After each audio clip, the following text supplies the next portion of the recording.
Hai everyone, Assalamualaikum warahmatullahi wabarakatuh. Kembali dengan Media Belajar Indonesia. Di video ini kita bakal bahas soal dan juga pembahasan mengenai tes wawasan kebangsaan, yaitu mengenai sejarah perjuangan bangsa. Ini merupakan part 4. Ya, ini tes untuk SKD, apapun yang dapat tes SKD, soalnya seperti ini, SKD CPNS maupun SKD Sekolah Kedinasan. Langsung aja, di sini ada soal TWK dan juga ada pembahasannya. Nanti kita bahas kenapa jawabannya itu. Di soal yang pertama, apakah yang melatar belakangi diberikannya mandat kepada Mr. Safruddin Prawira Negara untuk membuat pemerintahan darurat Republik Indonesia atau PDRI di Sumatera Barat? A. Presiden, Wapres, dan beberapa menteri ditawan Belanda sebagai akibat agresi militer Belanda 2. B. Terjadinya agresi militer Belanda 1. C. Adanya peristiwa pemberontakan PKI di Madiun tahun 1948. Atau D. Ibu kota Jakarta sedang dilanda banjir. Gak ada hubungannya cuy. Atau E. Strategi perang gerilya dipimpin oleh Jenderal Sudirman.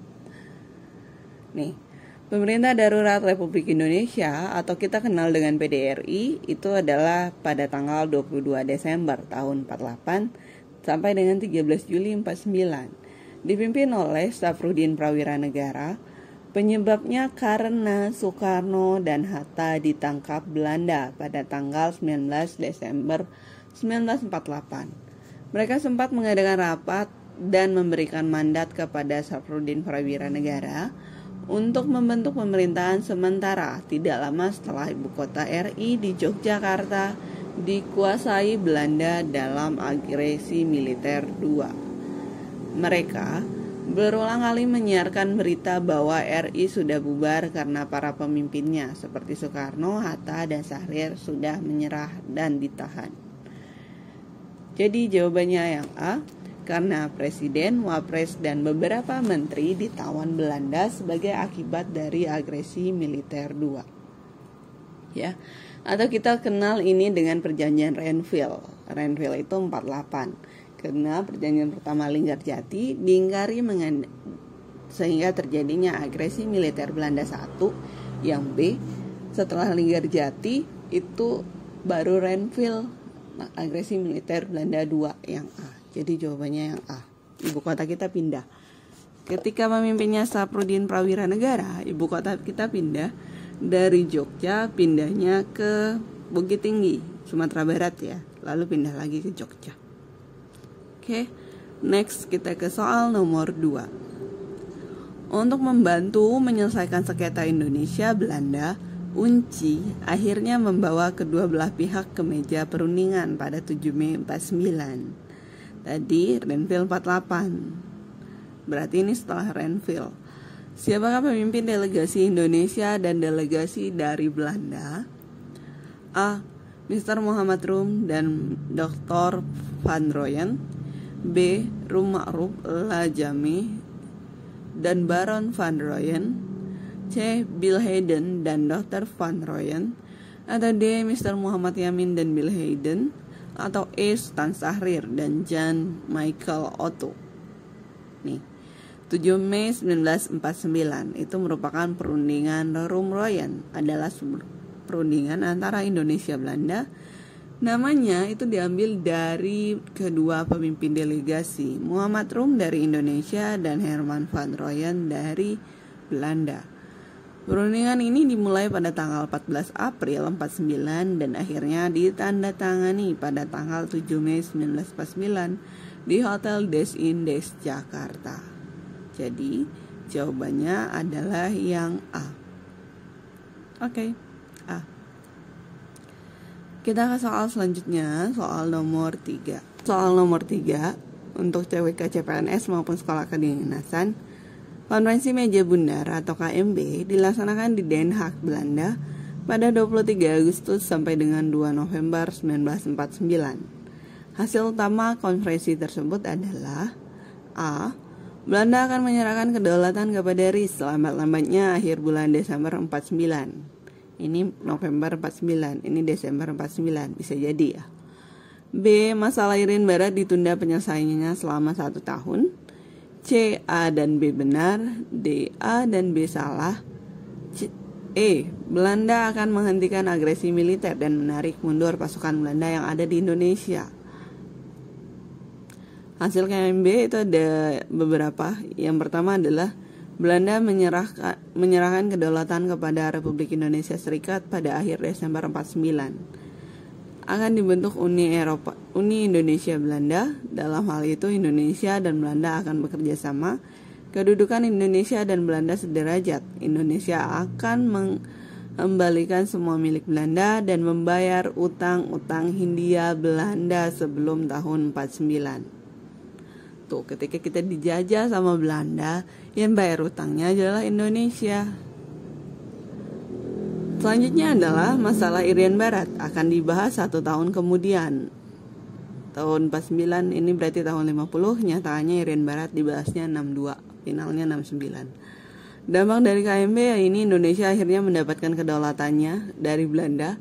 Acara penyerahan kedaulatan itu berlangsung pada tanggal 27 Desember 49 atau kita kenal negara kita saat itu tanggal 27 Desember 49 berubah dari Republik Indonesia menjadi Republik Indonesia Serikat NKRI RIS. Oke.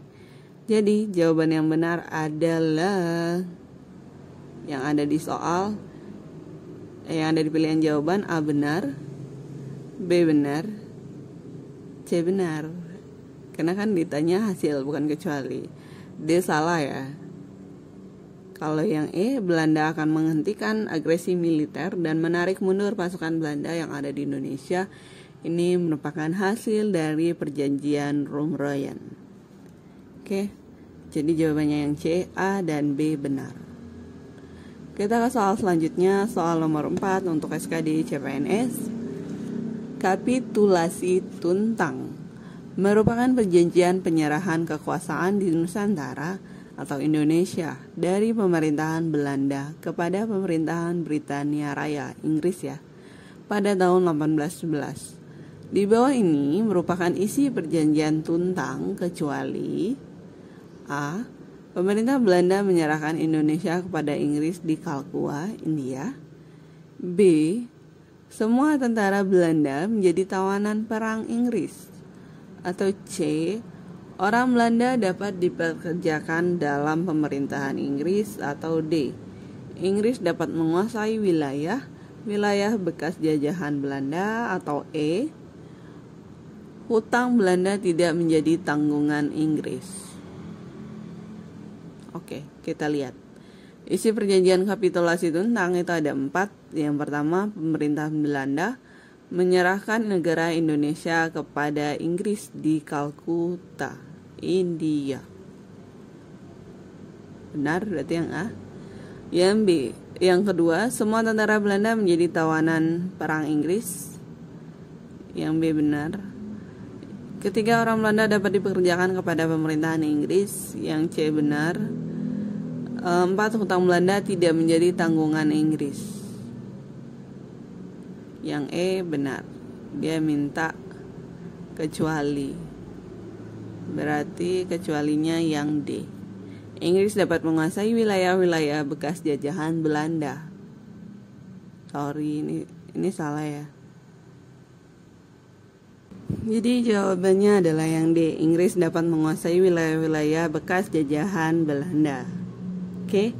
Kita soal nomor 5, soal SKD CPNS. 5. Kerajaan Britania Raya tidak mengajukan keberatan atas perluasan dominasi Belanda terhadap Pulau Sumatera dan juga membatalkan kesepakatan dalam Perjanjian London tahun 1824. 2.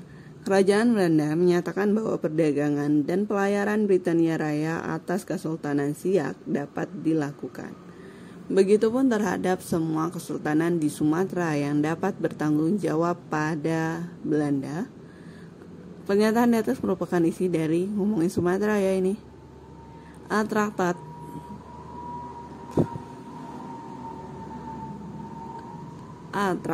atau Perjanjian Sumatera pada tanggal 2 November 1871 B. Kapitulasi Tuntang, bukan ya, barusan kita bahas kapitulasi Tuntang dan isinya bukan tentang ini.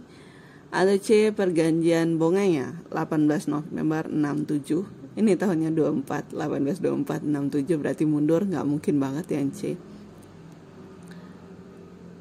Berarti kita bisa tandai yang ini enggak karena barusan dibahas, yang ini enggak karena kita bisa lihat dari tahun. Atau D. Perjanjian Saragossa, atau E. Perjanjian Kalijati. Kalijati itu 1942. Jauh. Ini merupakan isi dari Traktat Sumatera yang ada sewaktu masa sekitar Perang Aceh. Traktat ini juga menjadi salah satu penyebab terjadinya Perang Aceh. Perkembangan politik yang terjadi di Kesultanan Aceh semakin rusuh, apalagi setelah ditandatanganinya Traktat Sumatera. Penandatanganannya pada tanggal 2 November 1871 dan berisi tentang Inggris yang memberikan kebebasan kepada Belanda untuk bisa memperluas daerah kekuasaannya di wilayah Sumatera. Hal ini tentunya jadi ancaman yang berat di Kesultanan Aceh. Di kondisi yang kritis ini, Aceh meminta bantuan ke banyak negara seperti Turki, Italia, dan juga AS. Jadi ini merupakan isi dari Traktat Sumatera yang A. Jawabannya A.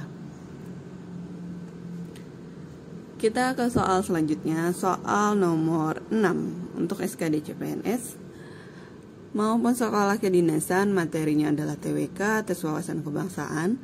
Siapakah yang mewakili delegasi Kesultanan Goa dan pihak VOC dalam perjanjian Bongaya? Goanya Sultan Hasanuddin, dari A sampai E Sultan Hasanuddin. Terus VOC-nya pihak Belandanya yang mana? Apakah A. Laksamana Cornelius Spelman, B. Laksamana Cornelius de Houtman, apakah C. Arupalaka, atau D. Jan Pieter Soenkun, atau E. van der Malen? Yang pernah kalian dengar yang mana? Kalau Goa, Kerajaan Goa dan Talo ngelawan VOC itu adalah diperingati sebagai perjanjian. Perjanjian Bongaya sering juga disebut Bongaya atau Bongaja bahasa Belanda. Bongais Kontrak adalah perjanjian perdamaian ditandatangani pada tanggal 18 November 1667.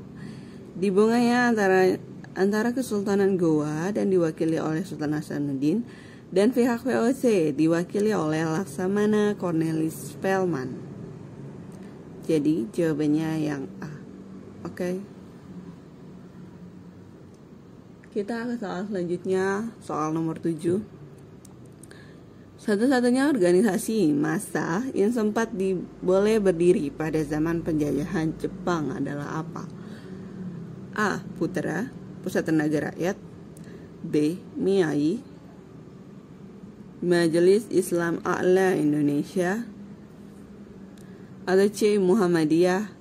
Atau D. NU Nahdlatul Ulama.